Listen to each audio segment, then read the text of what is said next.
La glottophobie, qu'est-ce que c'est? La glottophobie, ça paraît un mot un peu pompeux et calqué sur toute la série des mots en phobie, donc c'est une peur irrationnelle de l'autre en raison de ses façons de parler ou d'écrire, donc en raison de ses pratiques langagières. Donc concrètement, en raison des langues que quelqu'un connaît ou ne connaît pas, ou bien ça peut être aussi, par exemple, en raison de ses façons de prononcer une langue, tout simplement. Donc on peut avoir peur de quelqu'un et le catégoriser de façon très négative et le rejeter uniquement en raison de son accent, sa façon de prononcer le français.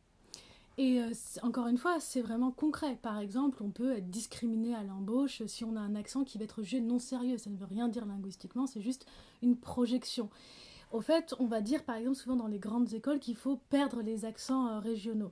Mais il faut bien se rendre compte que si on perd un accent, c'est pour en avoir un autre, qu'il y a toujours des accents en français, qu'un français neutre n'existe pas.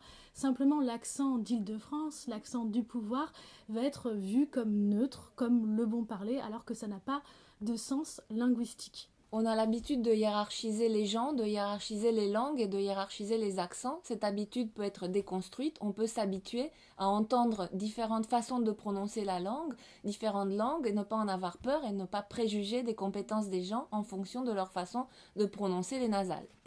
Il faut bien se rendre compte que ces hiérarchies qu'on fait, par exemple sur les accents, elles sont pas linguistiques, elles sont sociales, et donc effectivement on peut les changer. Les accents aussi sont à nous et la langue est à nous.